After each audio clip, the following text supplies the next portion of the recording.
So what happens is we can work together and we can do good for the glory of God, or we can do our own thing. And I think that's the heart of what Paul is getting at here in Galatians chapter 3. So let's go to Galatians 3:21 to 22. Listen to what he's saying here. He says, "Now before faith came, we were in prison and guarded under the law until faith would be revealed." And then he says, let me put it another way. The law was our guardian until Christ came, and it protected us until we could be made right with faith, or with God through faith. And so what Paul is talking about here is what we've seen in the first 2 chapters of Galatians. Now, I've been doing a pretty broad stroke look at Galatians over the last few weeks, because you can ask my Sunday school class. This is our 6th Sunday school lesson, and we're still in James chapter 1. So we're moving a little slower.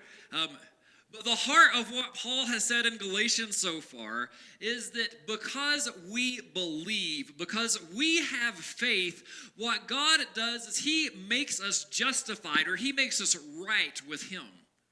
And because of that, we are now free from sin and death. And that is the good news of who we are. And so he's saying this faith frees us because the law can't do it. And we have all tried at some point to follow the law, right?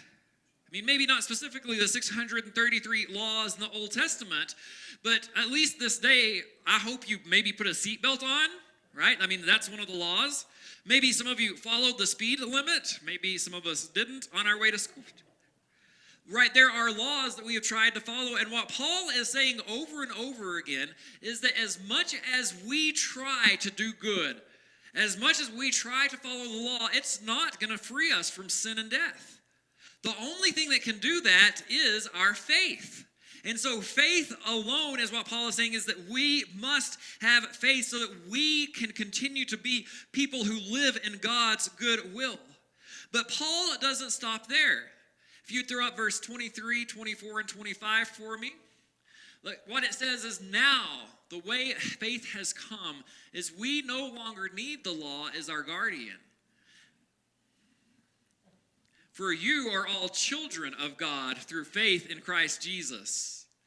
As many of you were baptized into Christ, he has clothed yourself with him. Yeah. What Paul is saying here is, now that we have faith, that law that used to keep us in prison, we are now set free from. Just think about it. I mean, if I told you each and every day you had to make sure you did not do, or you did do, 633 separate items, whew, I can't remember to go 30 on whole. Right? It doesn't matter. It's like I'm going 40, I look up and I'm like, oh, snap, again, every single time. And Paul is saying, look, we have this faith that has freed us, this faith that is setting us free, because God longs for us to know this faith. And what faith does is faith brings justification, it brings freedom, but it also brings unity, hope, and love. In fact, throughout Paul's teachings, and I'll just tell you right now, like, this is my argument, okay? So I'm not going to say, like, this is some famous theologian, so I could be totally wrong. Is all I'm going to say.